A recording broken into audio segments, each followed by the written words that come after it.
One day we'll tell everyone everything about us, Ali. All of them.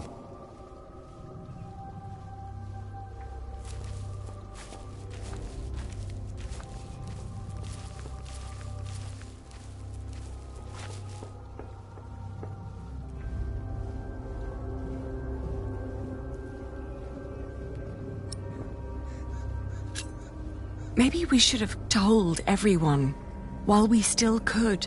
Maybe there would have been ways to make it last.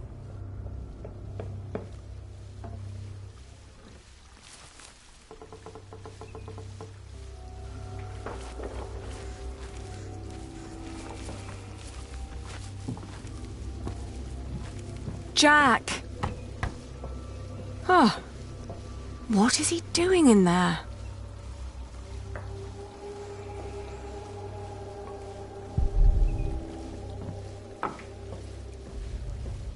Jack!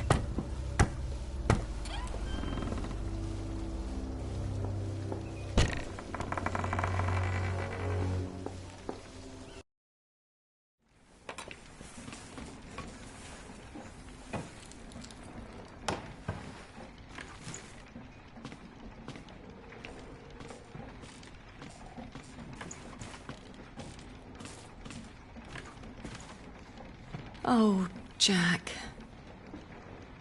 At least I still have my hair.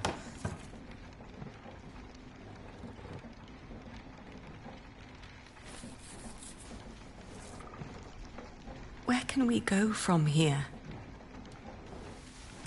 Anywhere we want.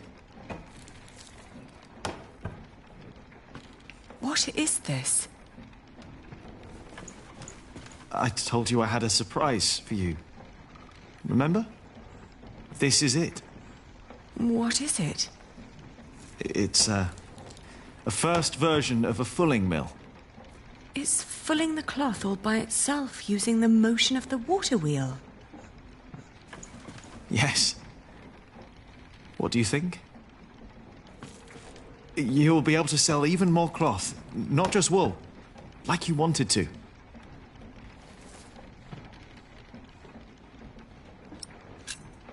It's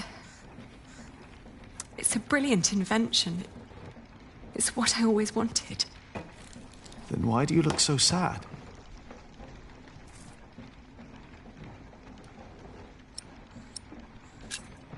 William Hamley. We will go someplace else then, where he won't find us. He will find me, wherever I go. You can't just give up. I'm not giving up. And I'm not running away. And because I'm not running away, there is something I have to tell you. It's not what I want to do. It's what I have to do.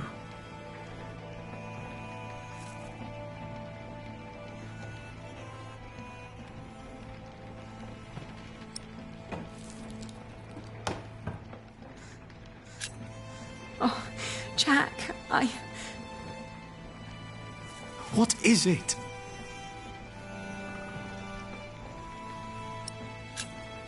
I wish things were different. What things?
We can't meet again. Not like this. Why?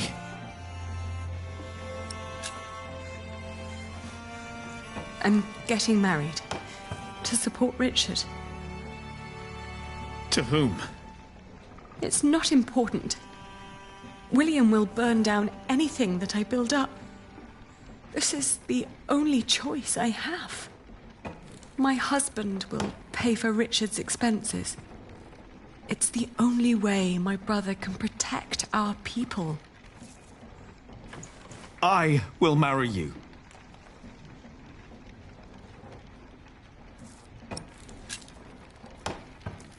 I love you, Jack. And I always will. But look at yourself. You are a good man, Jack. And monks can't marry. Then I will stop being a monk. And what then? I don't know. Maybe when this is over, we can meet again. But not like this. No, not like this.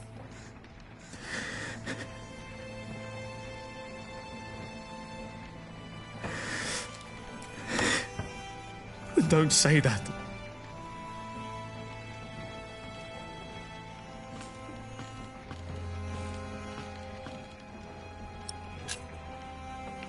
Who is it? What? Who are you going to marry?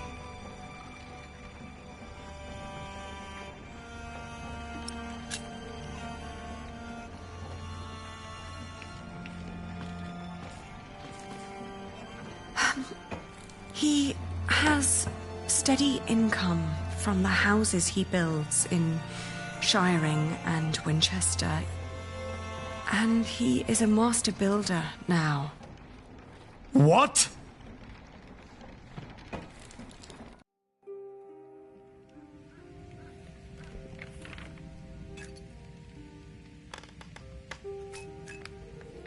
Dear Francis, once you asked me if I often think of our parents.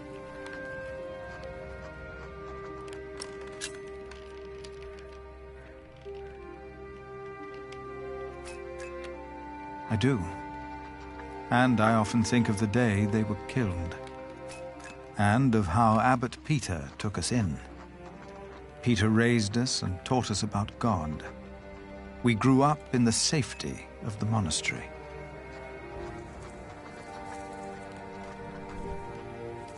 Only now have I begun to understand that outside the priory, the killing continued every single day.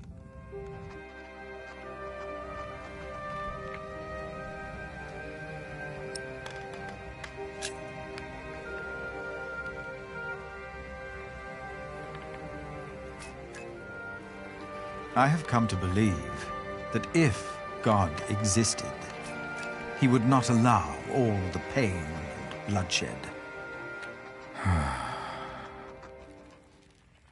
A few days ago, William Hamley and his men attacked us. Many died by their hand. And among them is Milius.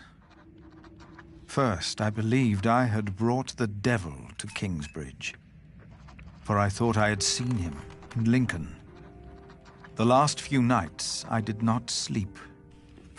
I was afraid that in my dreams I might flee from his grasp in blind terror toward the river and drown like Prior James did. But I know this is not the work of the devil, but of man. But then, where is God?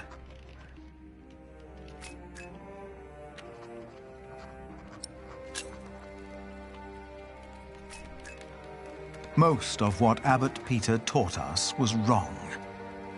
Where is that loving God to protect us? But in one thing, he was absolutely right. For he taught us about living in seclusion, away from sin, away from want, away from the world that turns man against man. I know I blamed you for what happened after we got involved with Bishop Waleran. I do not anymore. But I blame our church and men like Waleran, because they involved themselves in the bloodshed. As Peter taught us, I will go into seclusion. The answers I seek are not out there. Maybe I will find them in here.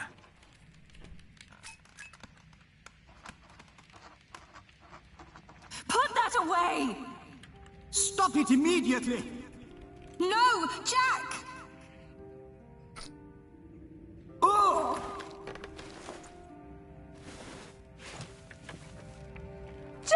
Jack! No, this is not what we do. Get off me, you freak! No!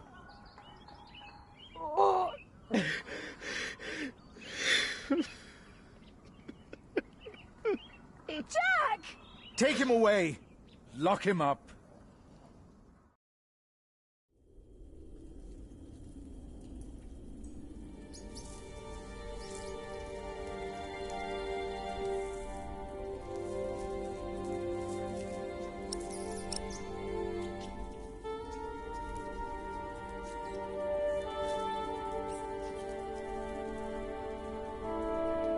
It's all useless. No. It's all useless. No.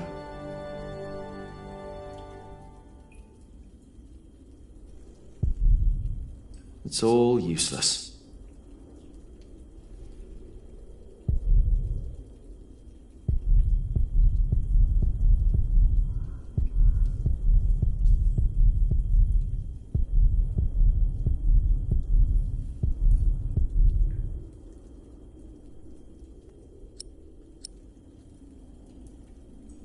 No.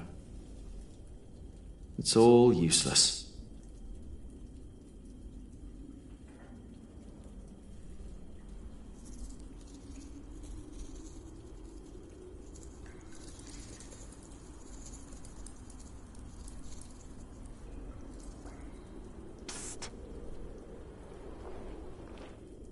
Jack.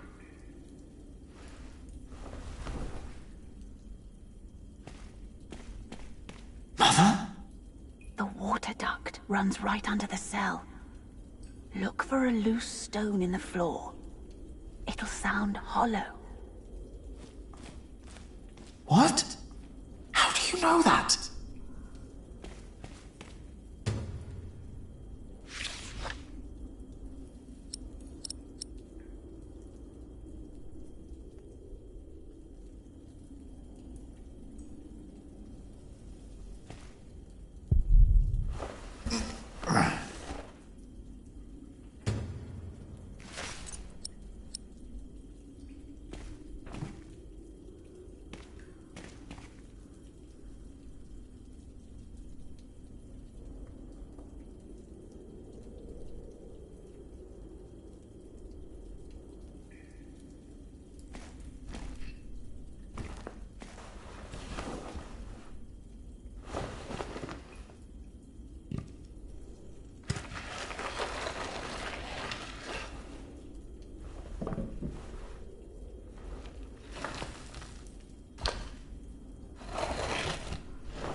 No, I just want to get out, then walk away and never come back.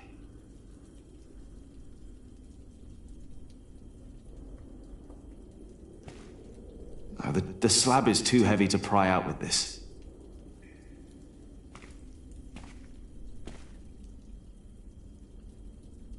With that hole, I could lift the slab out.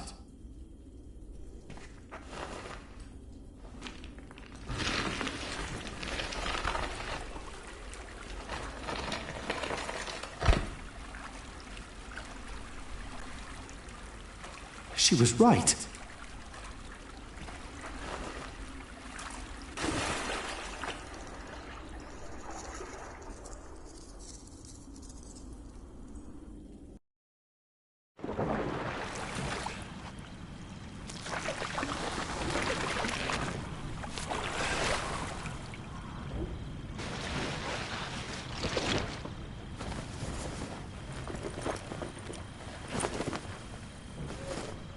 Jack, tell me, was it about Aliena? I know about you two. I have known for a long time. And how did you know how to get out of that cell? How did you know? Your father. He was locked up in there as well. Was he a monk? No. They said he was a thief, but he was not. Is it true then? What they say? That he was hanged in shiring? Yes, but he was innocent. How? How did it happen? Someone here in Kingsbridge gave him a jeweled cup and told him he could go. A mile down the road, he was arrested and accused of theft. It was like a game to them. They said he had stolen that cup from the priory. Who said that? 3 men. He managed to escape the way you did, but they caught up with him. They hanged him in shiring. Who were those men? It does not matter. It is all in the past now. Once you told me my father was a jongleur, that he came from France. That is what he told me.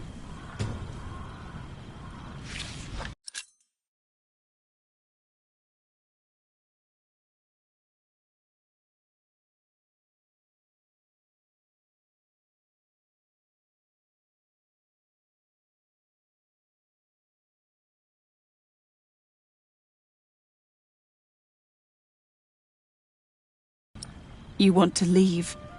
What if I have family there? There must be someone who remembers Jack Sherberg, right? I knew this day would come. I'm not a monk. I know. And I can't work here with Alfred. I know. You really love her, don't you, Aliena? Yes. You truly are his son, Jack Jackson. This place is too small for you. After your father died, I went into the forest to get away from it all. But if you live like an animal, then they treat you like one. Do not let them, ever, find your way in the world. And when it leads you back to me, I want to hear lots of new tales. Of course.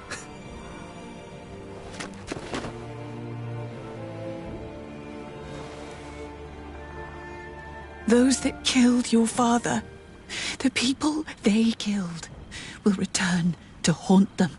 I promised them. Wayleran disrespects you. After all I've done for him. Why rely on him for salvation? There are many priests, many bishops. Maybe. But you are not making decisions for me either, Walter. No one is. If the Lord wants me to support Wayleran, he will let me know. And what if he does not? What then? Will you allow Wayleran to order you around?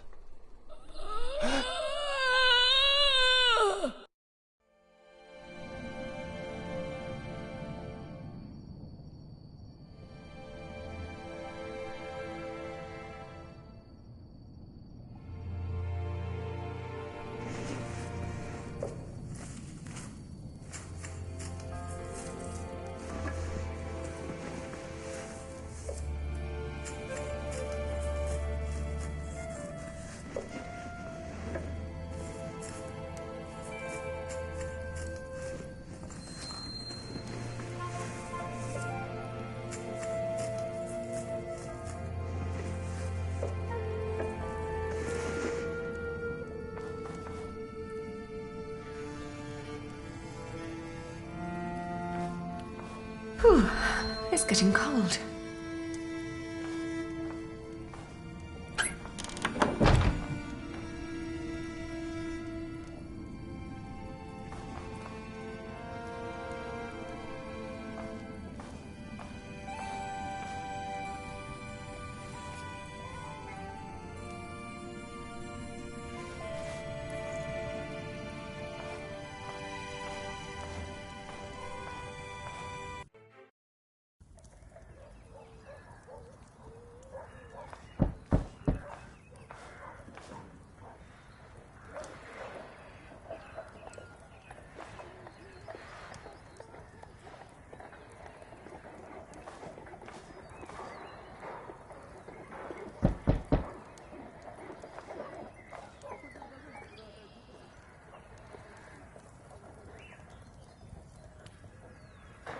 Lady Aliena?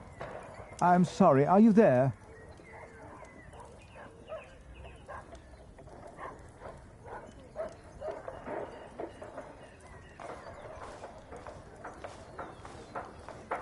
Hello? Yes? I'm sorry for disturbing you on an important day like this, but have you by any chance seen Jack since yesterday? Has something happened? He's gone. We've been looking for him all morning.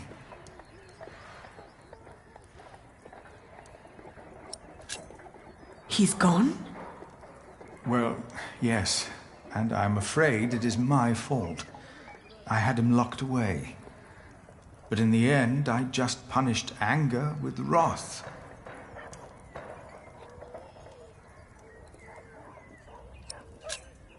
Oh, we've all failed him. No, I am the one to blame, and I pray to make it right again. My monks are already trawling the woods. I myself will go to shiring, while Martha is taking a horse to a cave he used to know. Please, don't let this spoil the first day of your marriage, when there should be only reason to rejoice. Thank you.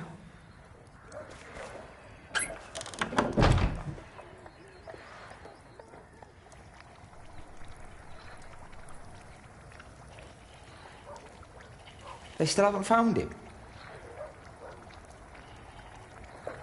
How long has it been? 3 days. Well, I think he's gone for good. Never made it easy for anyone, that bastard. Then he runs off. Woody and his family's sick. Are you hungry? I think I'll prepare some food. Great. I'm starving.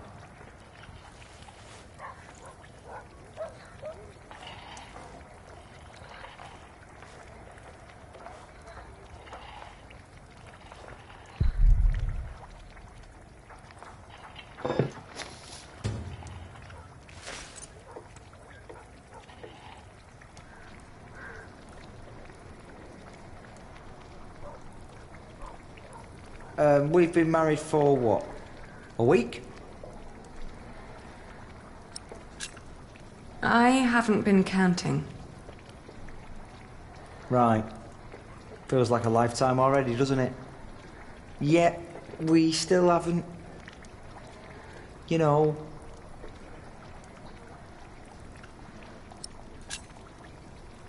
Oh, I'm sorry. I want this to work, but I need time. He won't come back, you know. You're my wife now. Sometimes you look at me like you think your husband isn't a good man. But I am a good man. You'll see.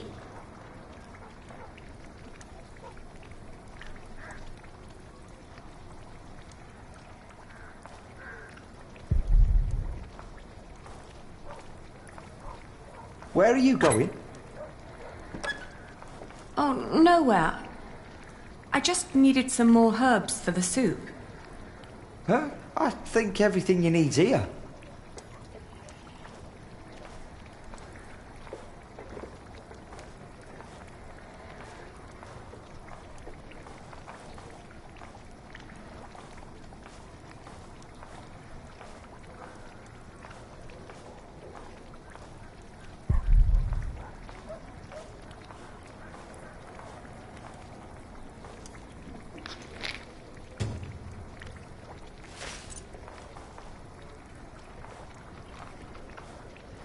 You need any help? You could prepare the meat. How do I do that? Oh, never mind. I've got it.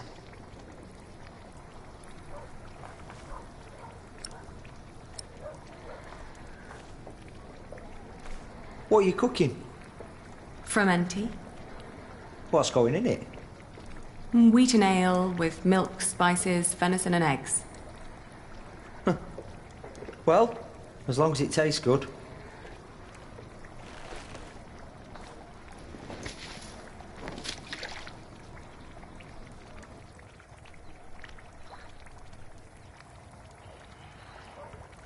Today, I was thinking about what you and Philip did for our workers when they were afraid that they wouldn't be paid.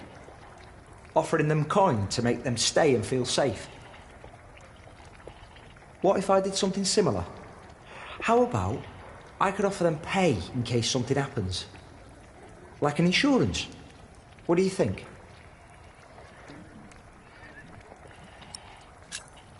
That would be very kind. I want to suggest it to the prior tomorrow. He said he'd come over around noon tomorrow. Maybe he could eat with us. And you could help me explain the idea. If you want. I think it would be good for you. To do something other than cooking and weaving. You haven't left the house in 2 weeks. 17 days.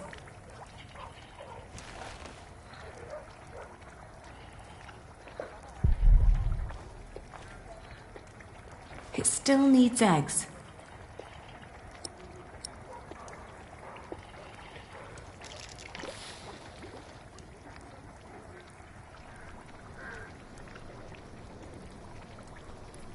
Would you like venison with it?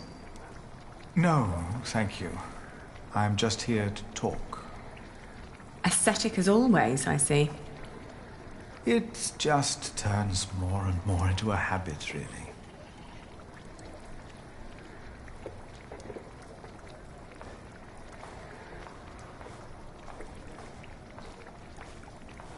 So, you are suggesting that we promise the workers money if the construction is not completed?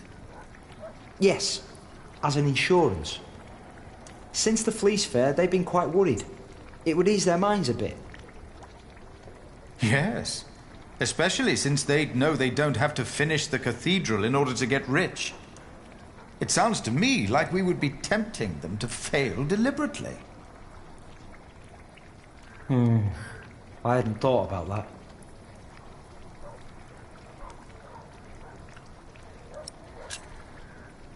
I think it's not a bad idea. We wouldn't promise them too much, just enough to help them get by till they find new work.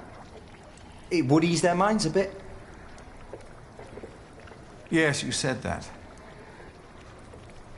Your idea shows great compassion, Alfred. Thank you, Father. It's very rare these days to find spirits who still believe in the good of people. Unfortunately. I could never promise them coin, because one cannot give what one does not have. Ever since the market collapsed, Kingsbridge is losing more than it earns. We may even run out before we complete the cathedral. What? He's right. It won't be finished. But what about Mother? We wanted to build it for her.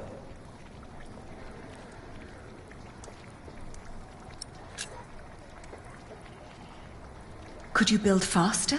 Finish it before you run out of money? Is that an option?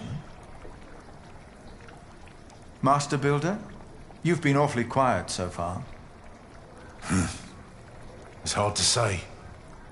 But yes, Alfred could look at the designs. Could be there's shortcuts that could be taken. Not much help yet, but I'll do what I can. I can do it. All right. I promise you, I will think about your proposal.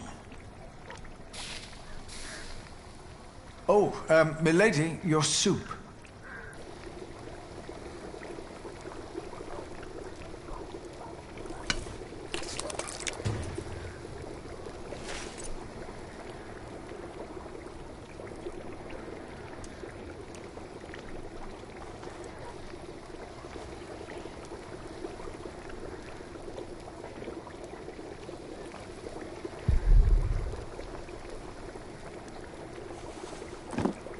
Thank you.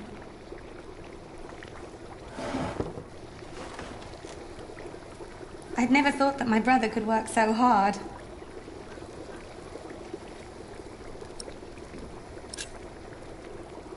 He's trying to impress me. But it is impressive, isn't it?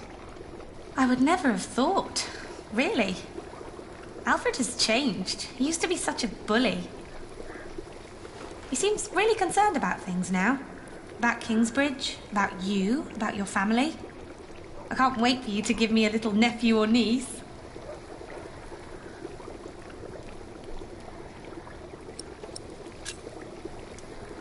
That won't happen. No? No. Oh. By the way, I got the blue dye you've been asking for. It's from a woad merchant in Winchester. Took me some time to find him. Oh, thank you so much, Martha. I guess now I finally have to finish my weaving. How's it going?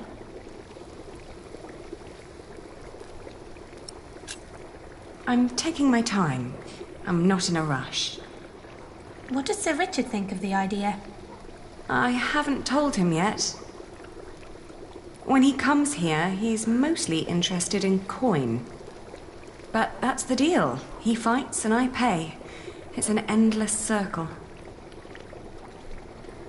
The coat of arms shall remind us of who we are and where we come from, so we don't end up losing purpose.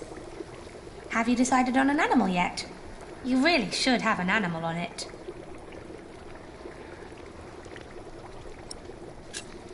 It will sport a lion. Wow, that's a strong animal. I like that.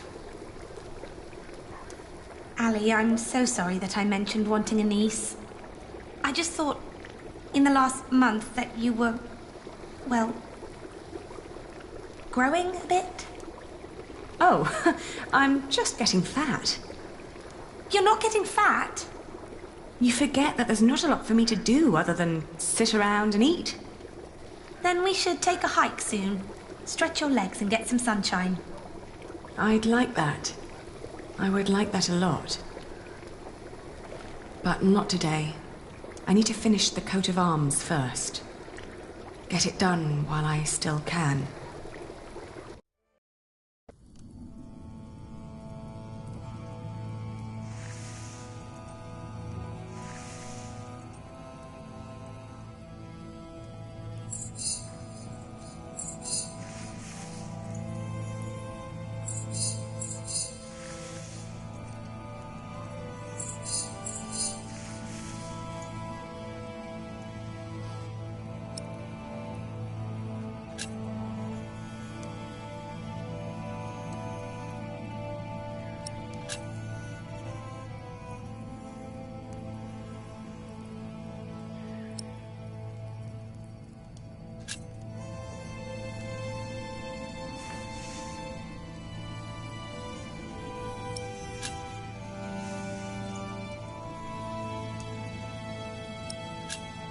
I don't know what to do anymore. Marrying Alfred was a mistake. I knew it all along, but I saw no other choice. Not if I wanted to stop William Hamley. And Alfred was the only one promising to help me reclaim my father's inheritance. And ever since we've been married, he's been working deep into the night to finish the cathedral.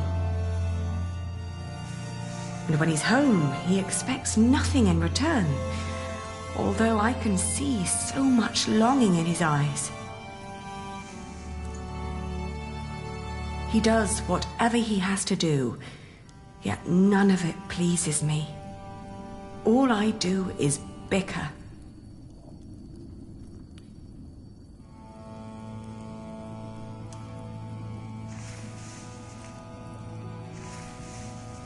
I made a mistake. And to make things worse, I am pregnant with your grandchild. You brought this on yourself. You had the love of your life, but you threw it away.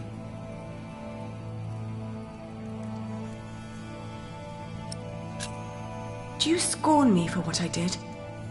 No more than anyone else. First and foremost, I blame that priest who turned my son into a monk. But you're a very close second.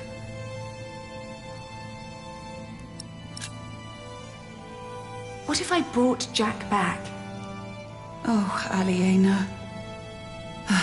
Jack has left England. There's no possible way to find out where he went. I want you to know one thing. Jack loved you. For me, that makes you still family. If you can't have his baby, give it to me. I will raise it far away from this crooked world that had no room for my son. I don't want to give our child away. Then you cannot stay here. You cannot go on like this. But I have to. Don't you understand?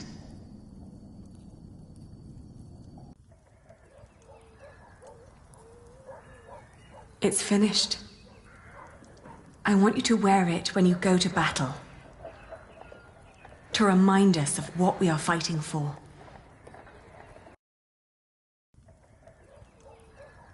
Huh. Why a lion?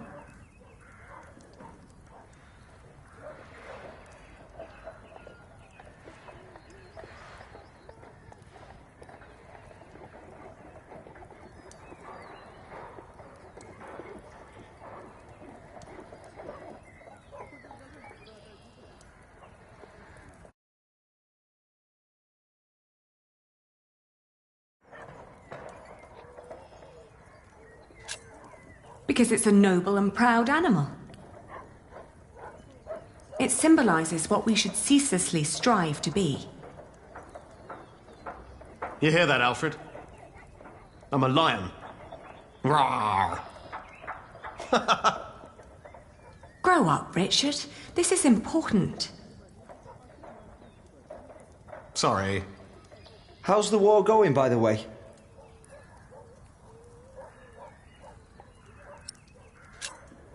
It can't go on forever, can it? The good thing is, William Hamley is turning out to be quite the lousy player.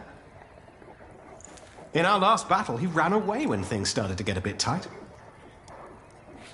They say he was afraid to die before he settled matters with his mother. His mother? No one's seen her in years, not since her husband died. But rumour has it she's still alive and joyfully pulling his strings. Mention her to William, and he goes as pale as a sheep. Ali, we are so close, but we need to be careful. We mustn't let our guard down. Is there anything you need from me, Richard? Well, a new saddle would be nice. I'll see to it. And a horse to put it on, of course. The last one caught quite a few arrows. Right. I'll be out for a while. I've got some business at the market with Martha. All right.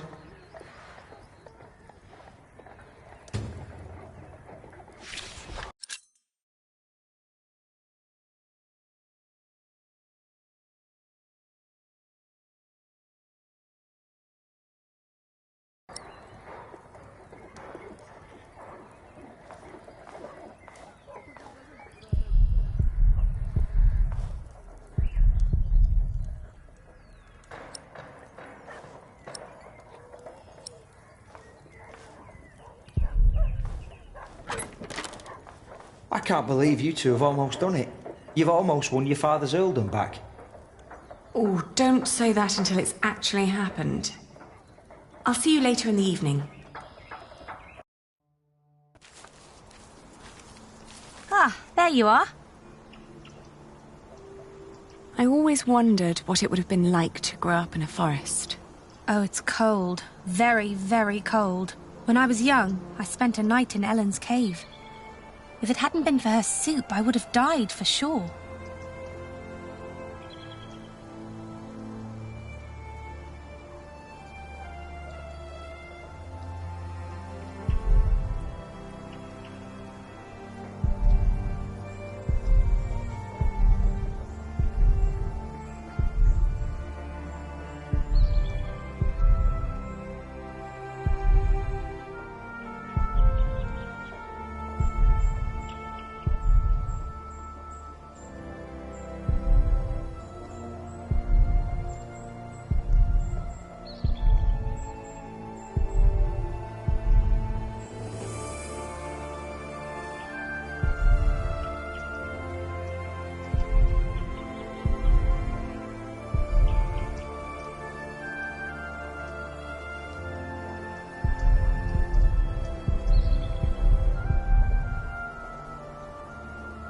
What kind of soup? I think it had deer in it. Deer? Yes. Jack had caught it before we met him. I think it was the only one he ever caught. But hunting deer is... I know. It's punishable by death. Jack never was one for rules and laws. Right.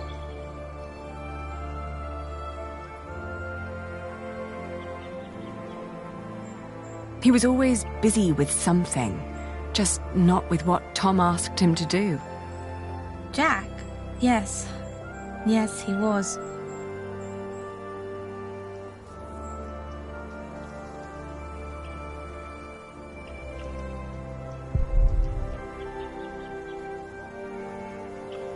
You will be an aunt soon. What? But don't tell Alfred. I haven't told him yet. You still think marrying him was a mistake? I do. I do too. But you did it for very good reasons. So, maybe it wasn't a mistake after all. Maybe it will work. Not in a loving way, but more like a partnership. You two seeing eye to each other. Maybe. But the baby is not... What was that?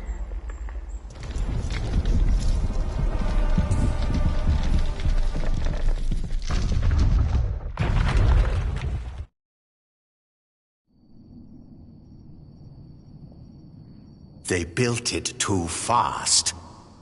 Like the Babylonians, they sought to be grander than God, and for this we all have to suffer.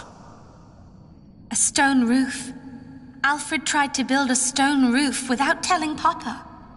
You're with child? How can you be with child if we never... My cub is gone and will never return. You threw it all away for a life of lies and a kingdom of dust. Without a cathedral, my mother will spend an eternity in hell. And by God, I pray so will you, for doing this to me. I can't stay.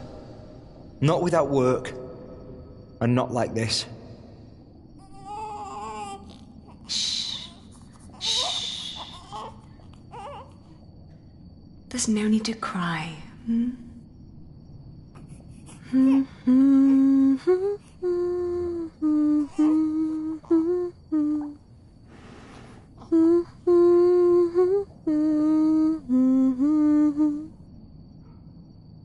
There. We've been crying for far too long now.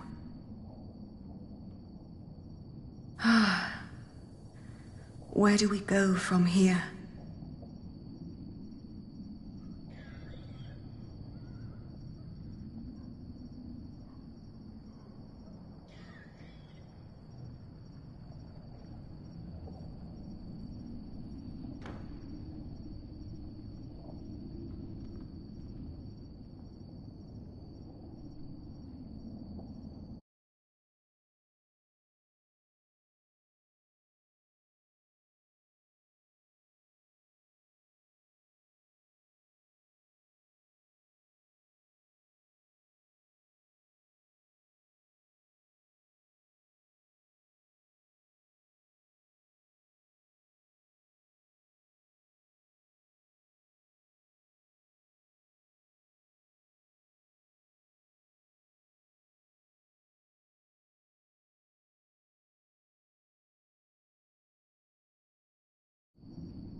We will build a cathedral right here, towering high above Shiring.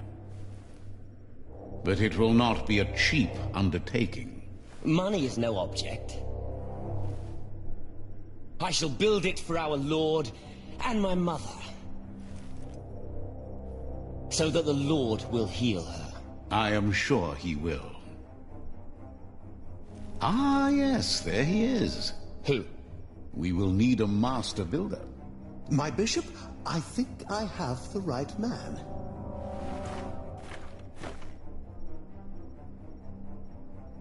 My bishop, my name is Alfred Builder.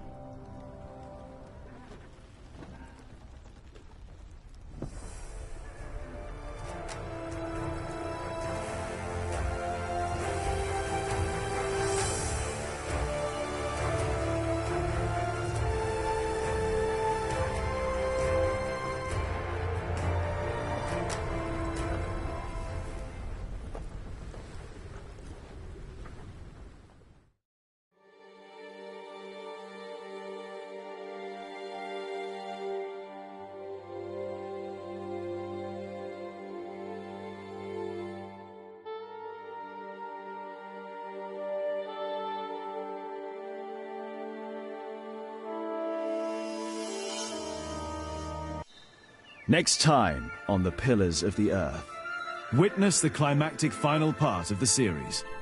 It's time we take back what was taken from us. It's time to face our enemies. It is time to make a stand for what we believe in. The Pillars of the Earth. Book 3. The Eye of the Storm.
The White Ship. She was one of the fastest vessels that was ever built. The man who should be king of the English now, the son of King Henry, was on board when she sailed off.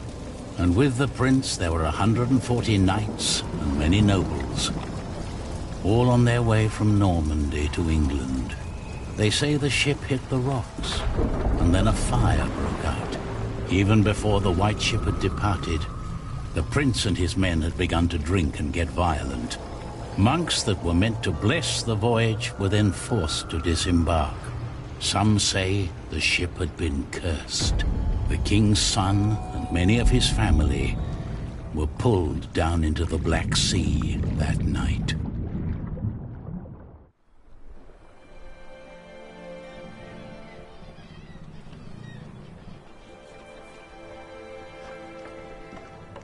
You're forgetting one important detail. Not only these monks, but also Stephen of Blois, the king's nephew, left the ship before it embarked. They say he got ill. That old rumor.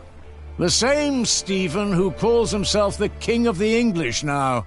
What? That cannot be a coincidence. Yes, it can be. Of course he's king now. He survived. He is the king's nephew. What do you think, my lord? I think Stephen is a clever man. Clever enough to have his whole family perish. But why he would want to rule that god-forsaken rock, I will never understand. What makes you say that? I love my country. Then why are you leaving? Well, because I want to see something new.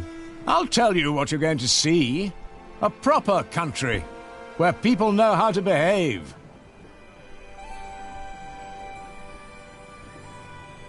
What about you? Why are you leaving?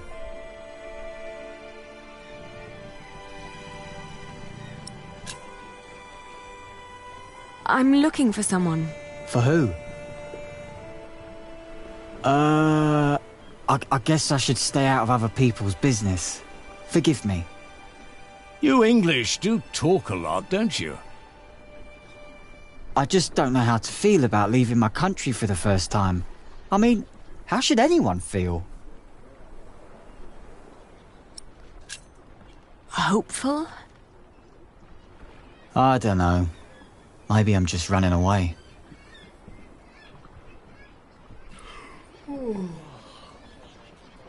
You should all get some rest. It will not be long now till we reach Cherbourg. Thank the Lord. I can't wait to be back.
In the late summer of 1142, I had left my home country, England, for good. My old life lay in shambles, as did my former home of Kingsbridge. Having failed both my friends and family, I had set out to find my baby's father, the man I still loved with all my heart, Jack Jackson. And so early one morning in July, I finally arrived on the shores of Normandy. With nothing on me but a pouch of coin and a young, curious face yet unnamed, who was just as unfamiliar to this new world as was I.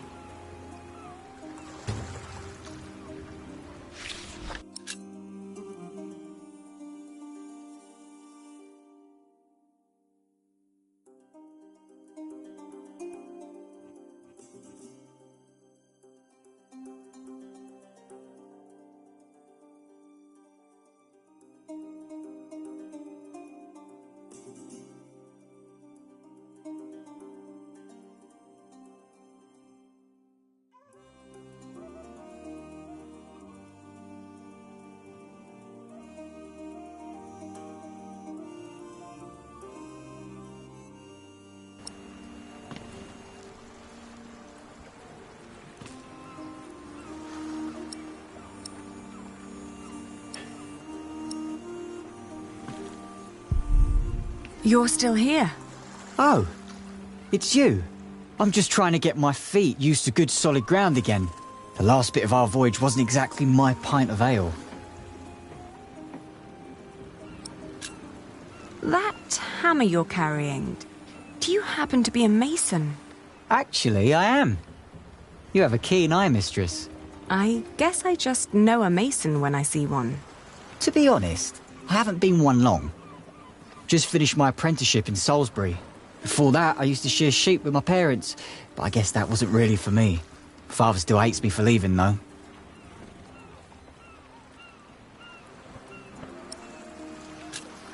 What will you do to find work here as a mason? Don't know. That's for me to find out. All I heard was that the wages are better over here. So you'll just travel from town to town and look for employment? Right. And I'll start in Lasay. A fellow mason told me about the abbey there. He said these Normans build their churches quite differently than we do back home. I need to see that with my own eyes. Maybe learn a thing or two.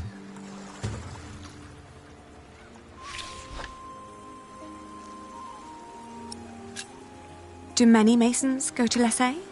I dunno. It's really just a tiny town. The mason who told me just happened to do some repairs there once. It's likely he told others as well. I left my old life as well. Scary, isn't it? To start off fresh and all that. Well, you definitely sound more excited than scared. Oh, I am excited. Wouldn't anyone be? I don't know. Maybe. I'm looking for someone.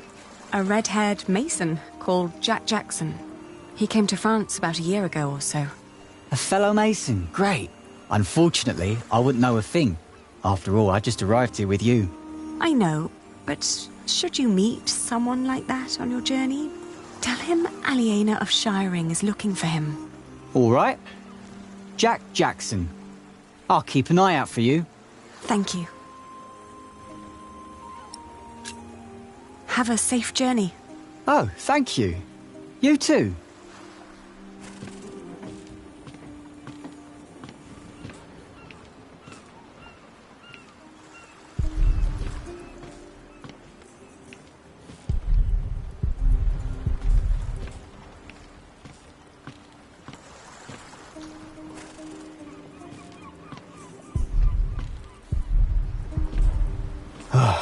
I'm still all too...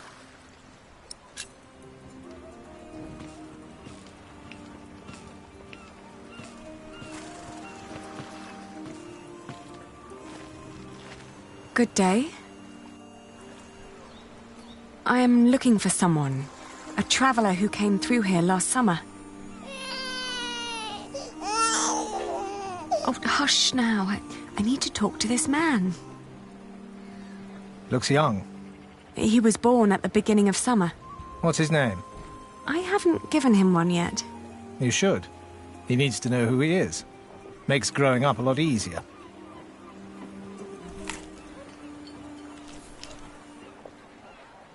You said you're looking for someone.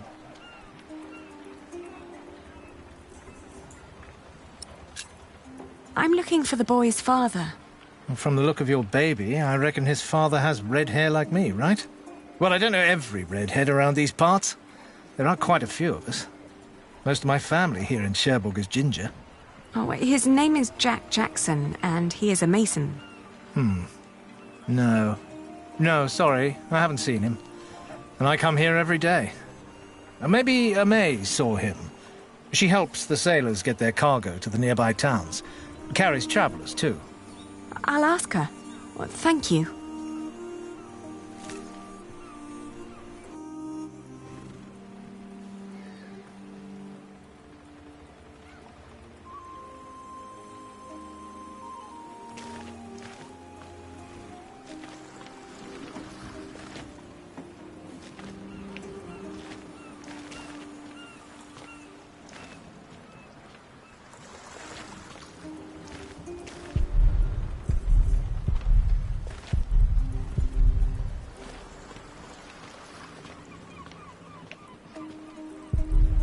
Hey, you. That's quite a bundle you got there. Where are you headed?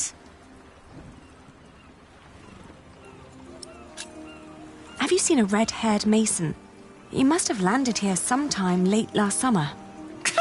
Another ginger in Normandy? I wouldn't have noticed, even if he was carrying a hammer instead of a fishing rod. Maybe you should ask someone in Barfleur. That's where all the travellers come through, the pilgrims and kings. Their lot rarely lands in Cherbourg, with the fortress passing back and forth between Stephen of Blois and Geoffrey of Anjou. Why you even came to Cherbourg in the first place baffles me. It was the earliest ship I could get. You must be in some hurry, madam. Let's just say I needed to get away before I changed my mind. Fine with me. Who am I to judge?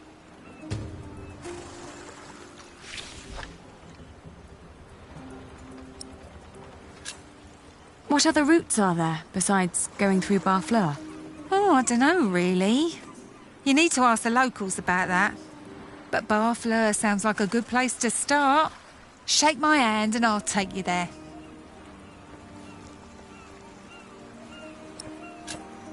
Do you know the road to Lessay? Been there, seen it. But I hope you're not planning to go there on foot. Tell you what, you give me some coins and I'll treat you to me wagon. You can even change your destination once we're on the road, would you say? Travelling by coach is a lot less strenuous than walking. Your little worm deserves some warmth and a rocking carriage.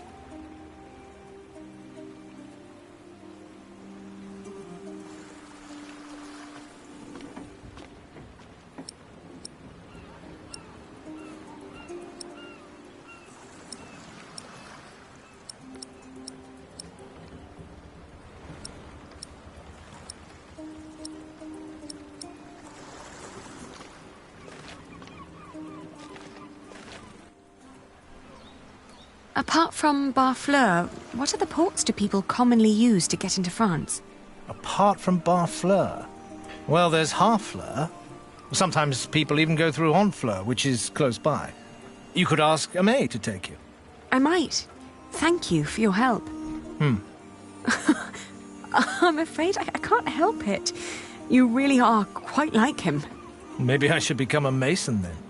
Would definitely pay more than being a fisherman. Have a safe journey.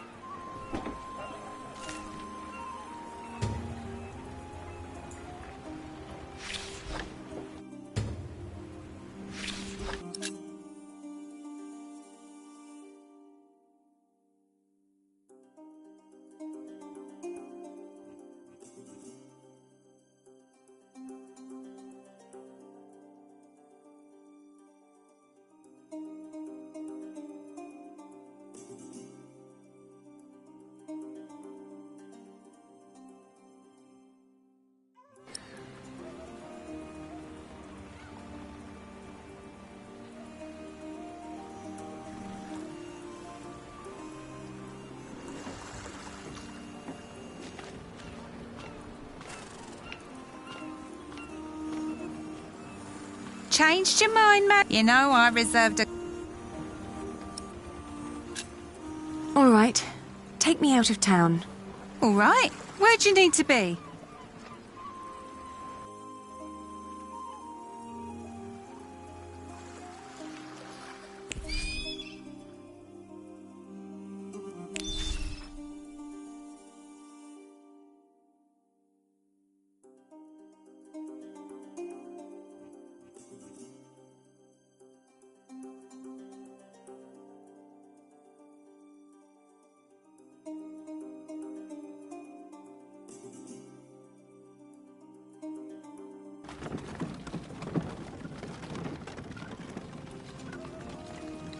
I arrived in Harfleur and finally got a lead.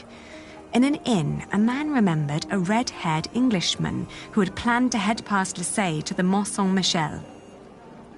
I thanked him and was about to leave when a group of pilgrims asked me over to their table. They told me that they too were heading for Mont Saint-Michel, and although they had no intentions to stop in Lessay, I knew that joining a group would be a lot safer than travelling alone.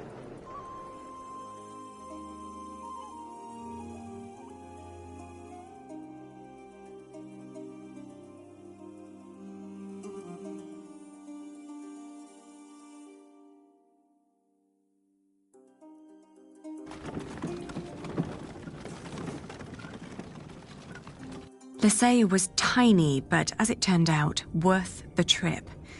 In the small abbey church of the Trinity, I met a monk who claimed to have talked to a man fitting Jack's description. He'd been fascinated by the abbey's rib vaulting and had asked the monks countless questions about the place's construction. The monk apologized that he couldn't tell me where Jack had traveled next, but I didn't mind. I lay down to sleep on the floor of the abbey guest house and, for the first time in almost a year, I felt relief. As I drifted into sleep, I hugged our baby tight and whispered into his tiny pink ear, "We're going to find your daddy."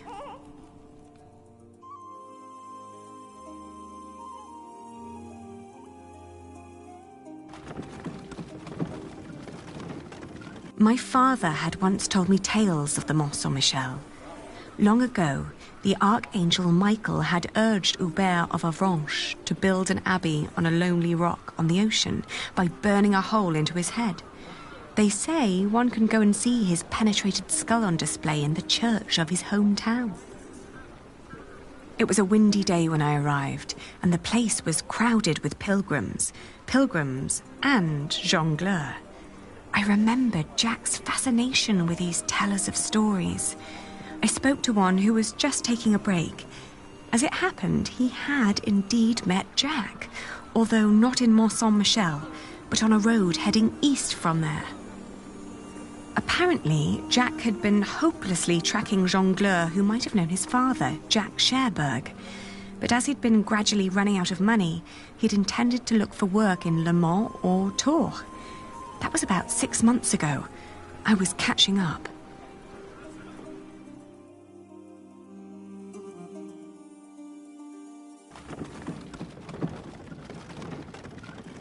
Going to Le Mans reminded me of all the trouble I'd left behind in England. 30 years ago, Le Mans had been conquered by the Plantagenet Geoffrey of Anjou, Maud's husband. And although they'd held it ever since, other noble families kept on pulling at the city, like Maud and Stephen tearing at England.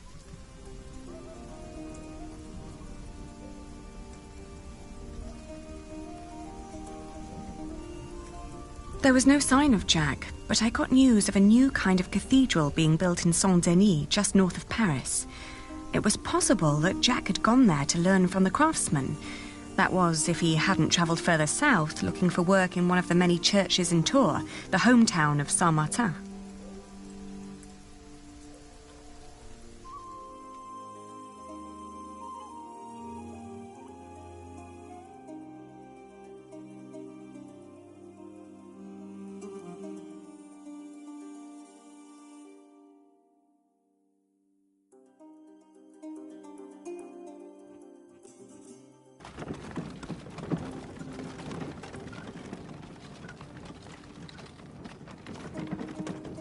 North of Paris, I visited the construction of the great cathedral of Saint-Denis. It was far from finished, but already I could feel its magnificence. It was like nothing I'd ever seen before. I assumed if Jack had come near Paris, he would have ended up here. Unfortunately, I was wrong. No one among the army of masons raising the cathedral of Saint-Denis had known him. My stomach churned when I realized that my strenuous walk to Paris had been for naught.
Good day. Are you the master builder? What is it?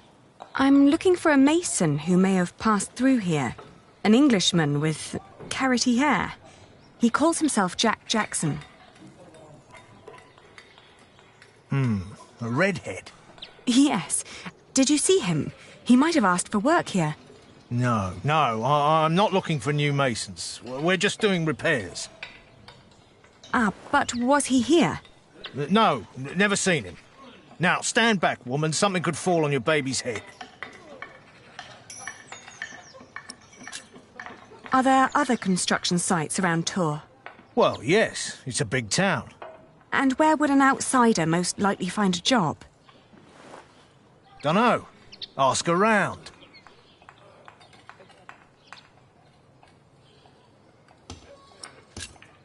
May I talk to your workers? No, they're busy. And I can assure you they have nothing to say on that matter.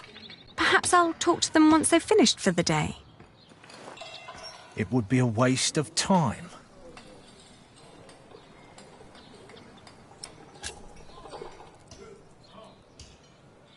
You hesitated when I mentioned a redhead.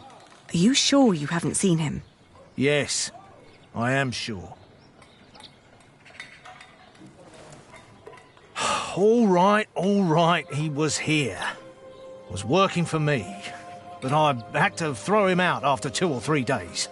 Why? Because he was all want. Let me redesign the roof, let me make the nave lighter. All pretty ideas, but he never shut up long enough to do the work he was supposed to do. Shit, that man was almost as needy as my son when he was still a brat. He does know a lot about his craft. Well, I know masons like him. They grow up gifted, but without a mote of discipline in their guts. Can't work with someone like that. Do you know where he went next? No idea. Maybe to Limoges or Angoulême. Maybe even to La Rochelle. Seemed to have plans for every cathedral on God's green earth, but none for himself. I understand. I'll leave you to it then. Bon voyage.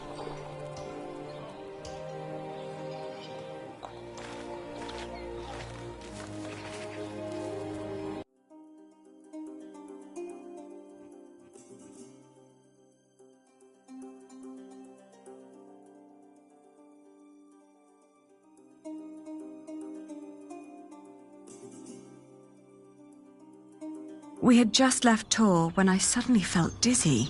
I stopped and made rest, trying to catch my breath, then lost my breakfast in a ditch at the side of the road. To my horror, our baby too had grown pale, his breath shallow like that of an old man. I tried not to panic, but the next inn was a long distance away and we couldn't stay on the road where it was wet and cold.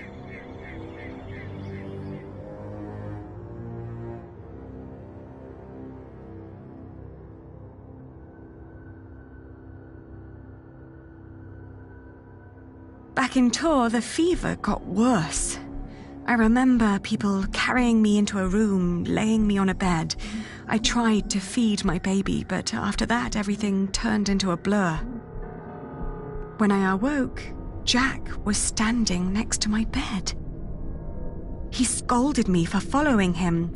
"You know you could go anywhere you want," he whispered. "Why be stupid and follow me?" I tried to answer, but he just opened the window and jumped out, heading toward ancient Greece, or maybe all the way to Arabia. And in my feverish mind, I followed him.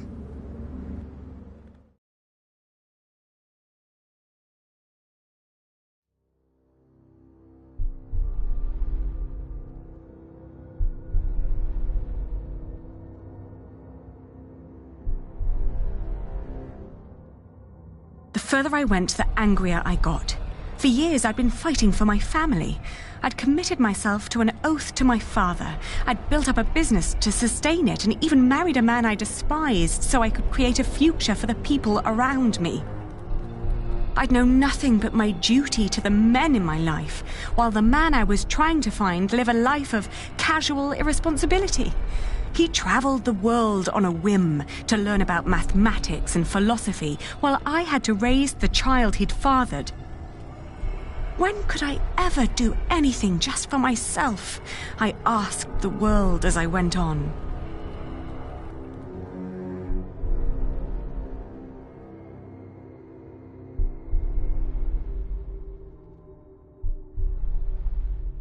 I'd travelled in a circle all the way to the edge of the world and back, only to return to the place of our failure.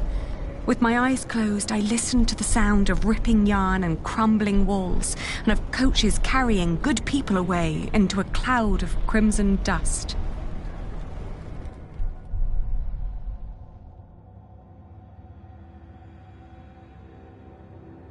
When the last moat had settled, I opened my eyes again and found myself in a dirty little room.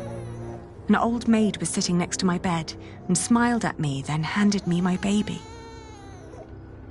Oh, dear God, he still looked so pale.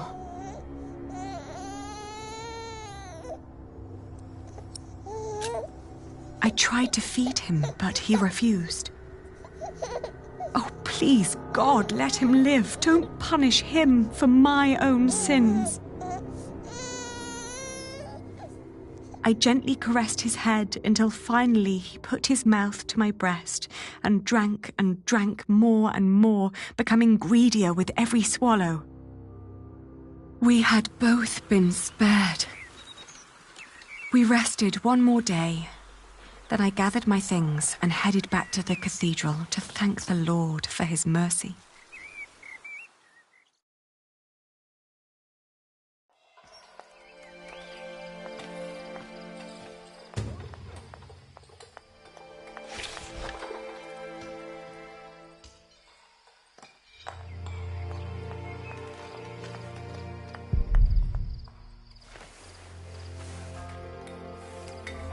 I thank you, dear Lord. All right, steady now. I thank you for having spared my child. I thank you for... Don't let go until it's done. But why are you showing mercy on me? I failed everyone I cared about. I failed Jack. I failed my brother. And if I never return, I would also break the oath I had given Father. It's just that I feel like I've never had a life of my own. I've always fought for others. And this may be the very first time that I fight for something that I only want for myself. Maybe I should just go back and help rebuild Kingsbridge. Maybe Jack doesn't even care for me anymore. Amen. Huh.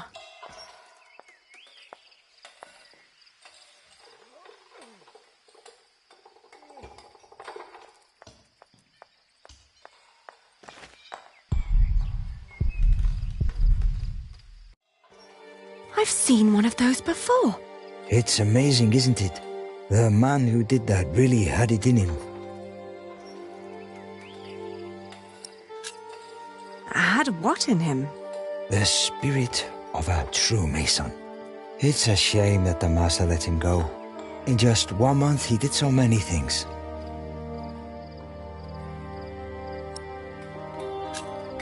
What did he do? He came up with ideas for how to make the construction easier. But the Master didn't want to hear it. To tell you the truth, everyone thinks that he feared for his own job having someone like that around. The last thing Jack did was carve that corbel. It was the one thing the Master let him do. Then when he was done, he was asked to leave. Your master said he had no discipline. Let me tell you something. Jacques worked very hard on it. He was impatient and had a temper, but you could see that he tried to overcome it. Conquering that rock was very important to him. Oh, I understand that so well. Do you happen to know where he went next? He wanted to walk the pilgrim trail to Santiago de Compostela. The Camino? The Way of St. James?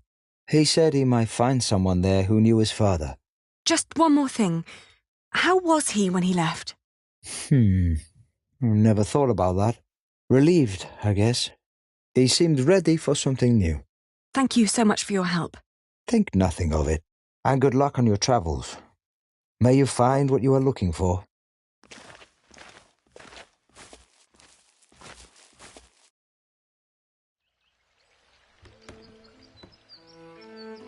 Isn't it odd? Just when you stop looking, you come across the most curious of things. Like these 3 devices that one of my merchants brought back from Baghdad.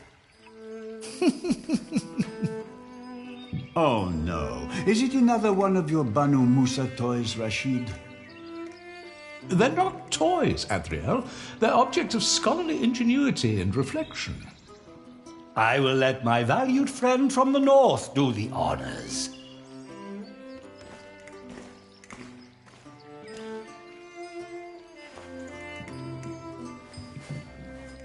Jack, if you may.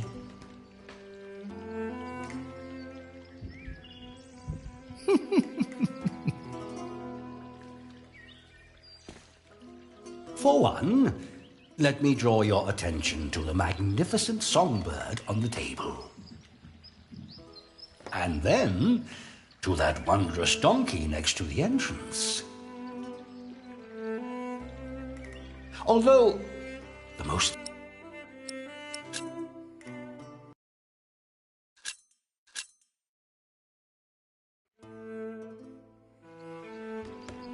That statuette? Ha-ha, precisely.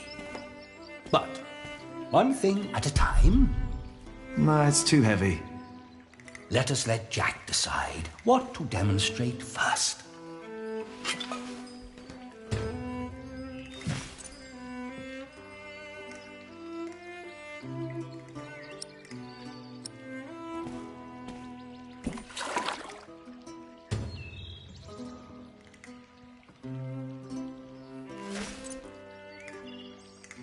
He likes to take his time, doesn't he? And now? Now, Jack will heat the water in the tank.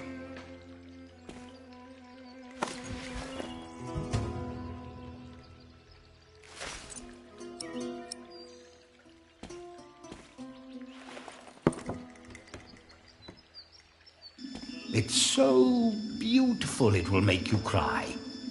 Just listen.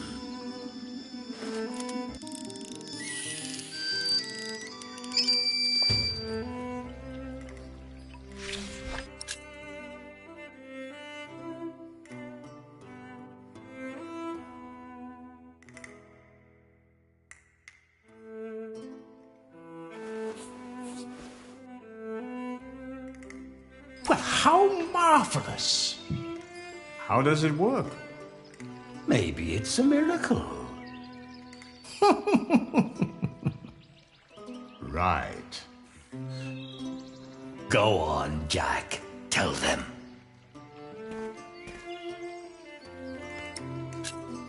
There's a hidden wheel inside the box. It turns an axle that in return raises and drops a sequence of small cylinders inside. These cylinders work like fingers playing a flute. But who is blowing into the flute?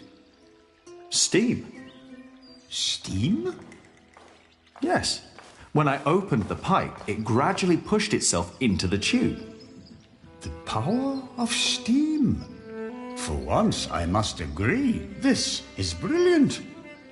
Of course! It was created by a Muslim after all. Let's not get ahead of ourselves. What else have you got, Rashid? Anyone care for some tea? Thank you, my daughter. We will have some as soon as Jack has finished our presentation. Mind if I watch? Of course not. So, who is this man, Rashid? Jack is a friend of the house. A brilliant man, a scholar and a talented artist. Just the other day, he explained Euclid to me. What is that? A Greek who wrote a book called The Elements of Geometry. I could watch this man scoop up water all day. The Egyptians translated it into Arabic, and now the Englishmen are turning it into Latin. How very peculiar.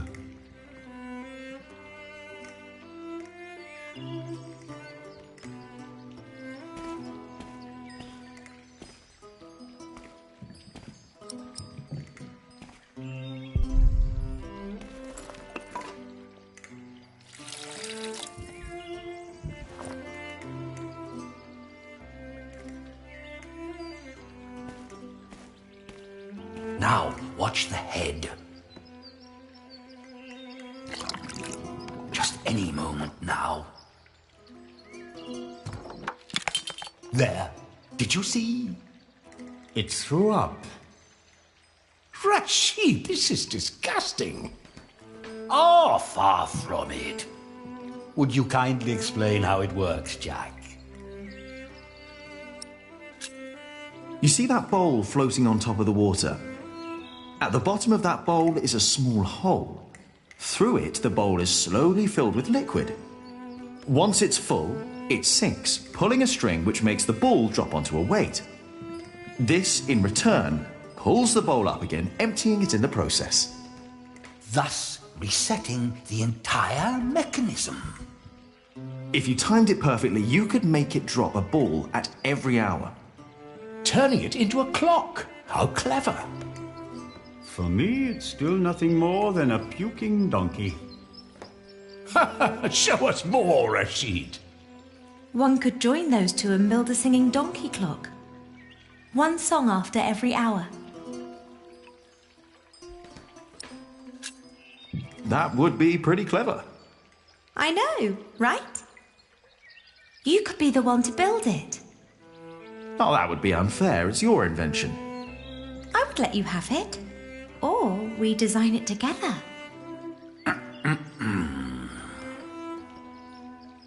You still haven't shown us that statuette yet. Of course. Jack, if you may.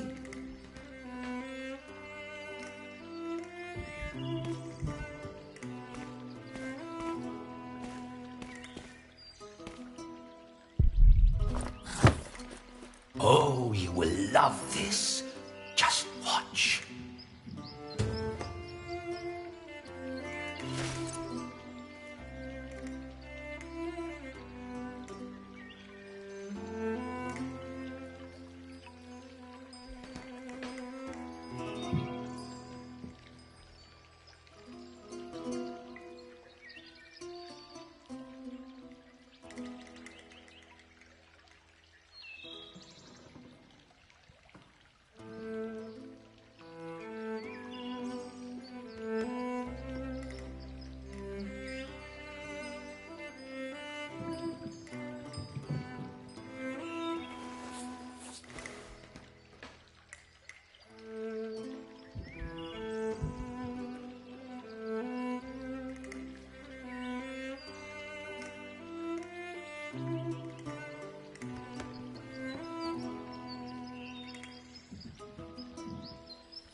And now?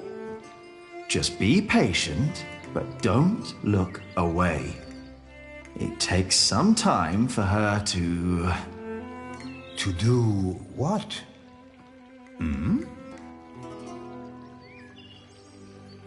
Is it crying? Isn't that amazing? No, it's irritating. Rashid, what is going on?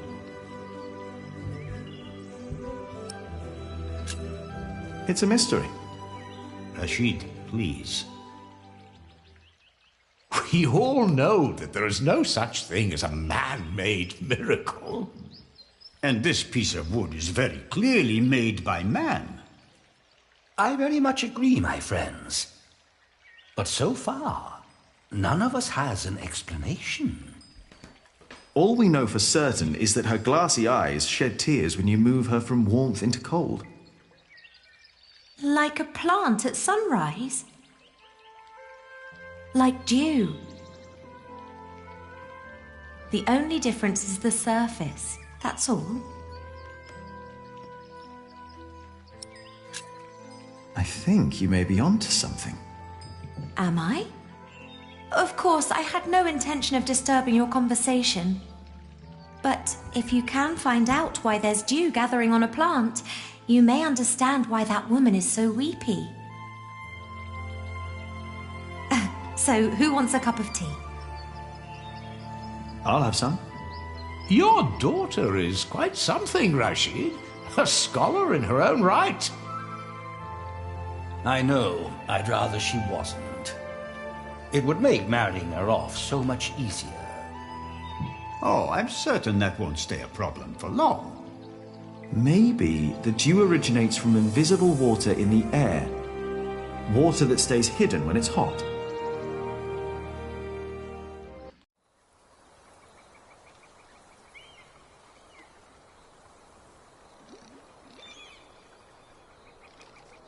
The pilgrim trails across France converged at Osterbat in the foothills of the Pyrenees.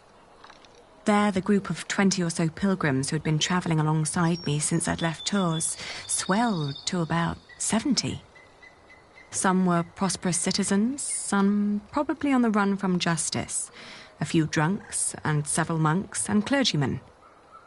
Several languages were spoken, including Flemish, a German tongue, and a southern French language called Oc. Nevertheless, there was no lack of communication among them, and as we crossed the Pyrenees, they sang, played games, told stories, and in several cases had love affairs. While my baby and I kept mostly to ourselves.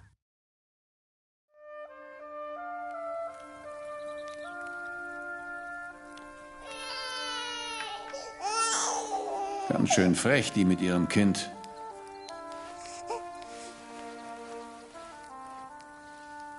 Hush now,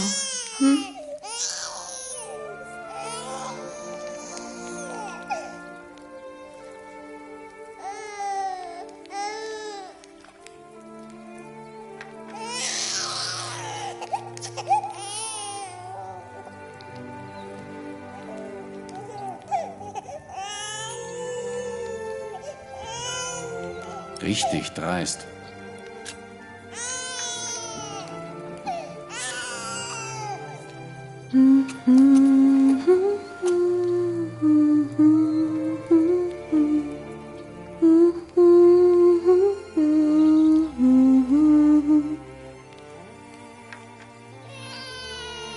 Kann ein Mann nicht einfach mal seine Ruhe haben? Der Weg aus Babenberg war doch anstrengend genug. I'm sorry. He has to cry himself out before he'll fall asleep. It will give you a strong voice one day, won't it? Do you have children?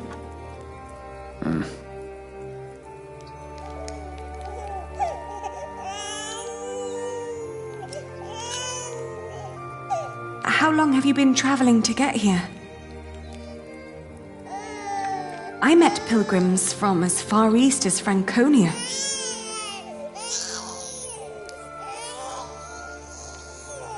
I am sorry.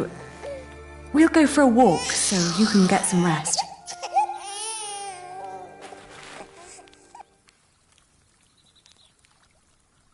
Ein Kind hat ja auch gar nichts verloren. Stimmt doch, oder? Psst, jetzt ist aber gut.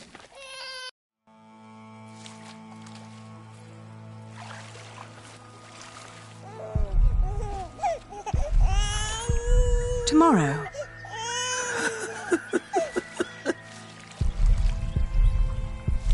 Dear Lord, what are you doing? You should get out of the water. It's freezing. My ring! I lost my ring! Dear Lord, please show mercy.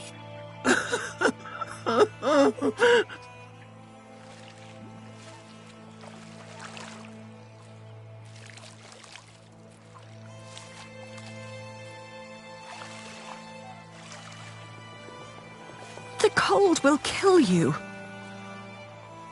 I can't leave without my ring.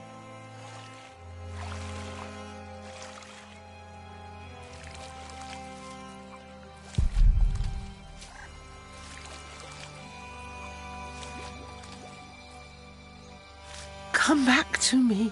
Please come back to me.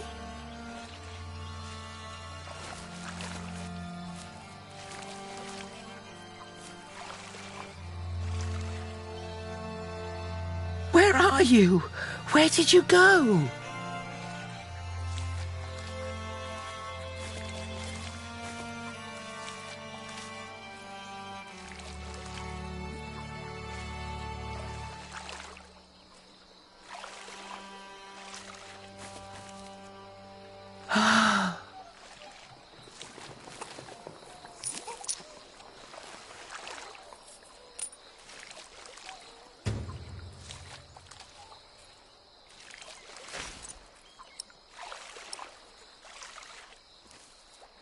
I found it.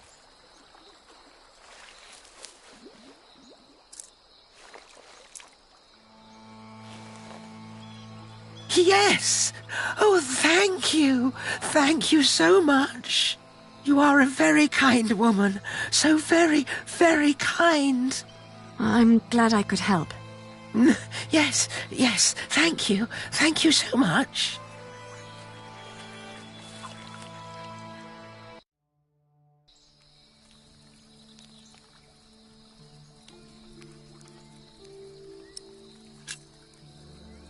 I can see this ring is very precious to you. It was a gift from my stepmother. She thought I would stay forever, but I didn't.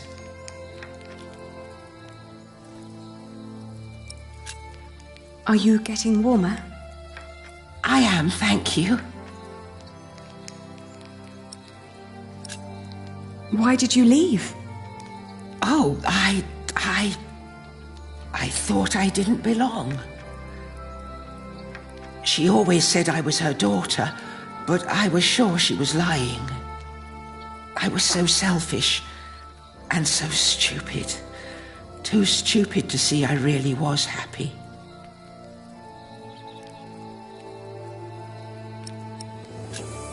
Tell me about your stepmother. She was such a kind woman. So very, very kind. Maybe you really weren't happy. I don't know. I was very young and thought I was unhappy because I didn't live close to the sea. But in the end, the sea did not feel the same about me.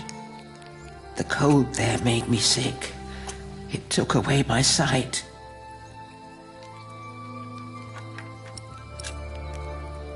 It was courageous of you to leave. You did what your heart told you to. I was stupid. So stupid. Ah, that's why you went on the pilgrimage. Yes, so that St. James might see my devotion, and I will be united with my mother in heaven. I'm just not as kind as you. Not kind at all.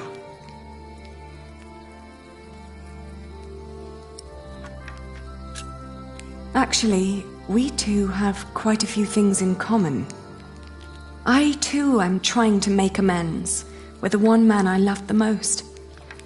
I was told he went straight to Santiago. You will know soon. Not soon enough. It's still 4 weeks till I get there. He'll be there, I'm sure of it. I hope so. I just feel that with every day that passes, I'm losing him a bit more. And that the only thing I can allow myself still to hope for is not love, but forgiveness. I understand. Hey, hush now. Not long now and our journey will be over,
The woman's name was Alba.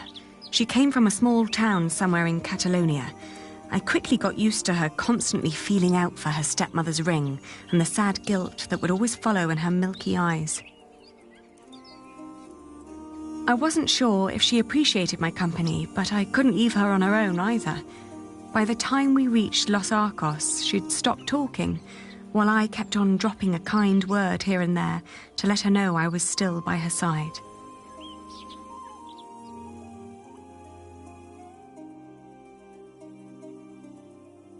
Alba believed herself to be of weak mind and body, and yet she walked the Camino with a strong sense of purpose that willed her onward.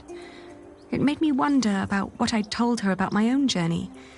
Did I hope for love, or was I really traveling because I needed him to forgive me? But what was there to forgive? My decision to marry Alfred had been in the best interest of the people of Shiring. It was a sacrifice I had to make to stop the evil reign of William Hamley. These questions had haunted me for a long time now. But if I really was going to see Jack soon, it was time to make up my mind.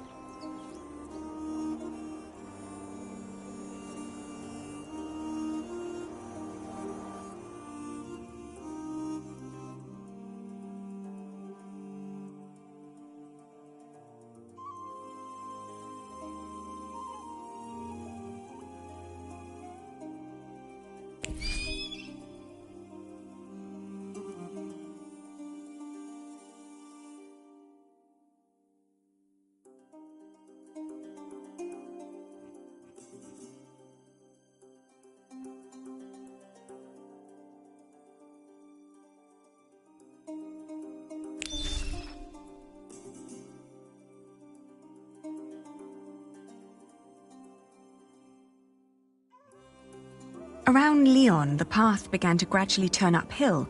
It was only 2 more weeks till we'd reached Santiago. The baby was in a good mood, and so, surprisingly, was Alba.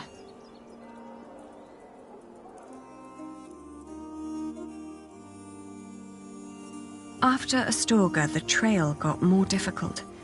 Alba became slower and slower, and we had to rest more. She became quiet again.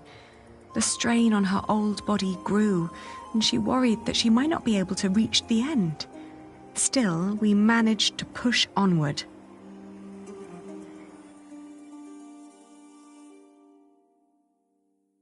The next morning, she refused to get up.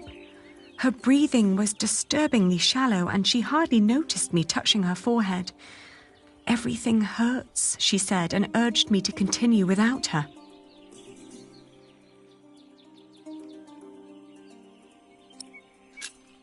Of course, I stayed with her. I brought her food and water and sat by her side. But day after day, her condition grew worse. She kept on urging me to go, to find Jack, saying the monks of Ponferrada would take care of her.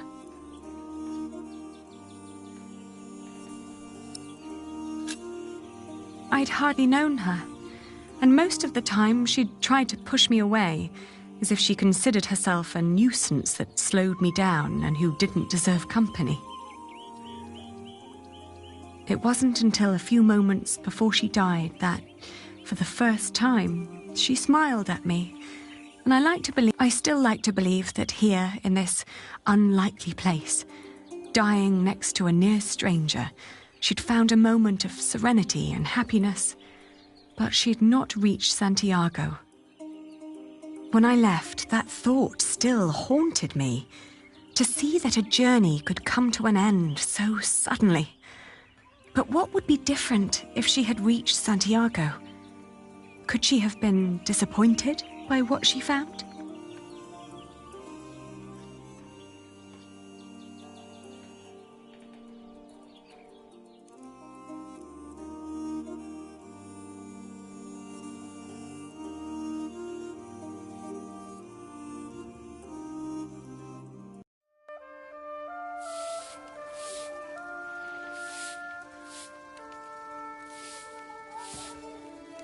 After months of hard travel, the child and I finally reached Santiago de Compostela. In the evening, we attended Mass in the great cathedral, then started to roam the town looking for my dear Jack. It was almost dawn when finally a priest pointed me to an inn close by.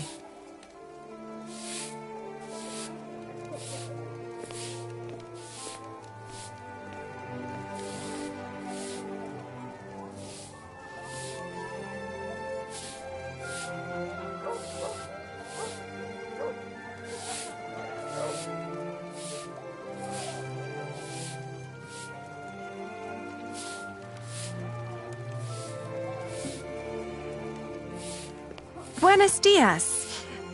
Do you understand me? Sinto ben, pero non temos camas dispoñibles. No, I don't need a room. I was told a friend of mine stayed here some time ago. A red-haired Englishman called Jack. Do you remember him? Eu só che falo en galego, miña rula. Français? English? Have you seen a man... Jack? He's a mason. Jack? Yes, have you seen him? Pásanche por aquí centos de peregrinos, e cada un eche de seu pai. Vas ter que ser algo máis específica. I don't understand.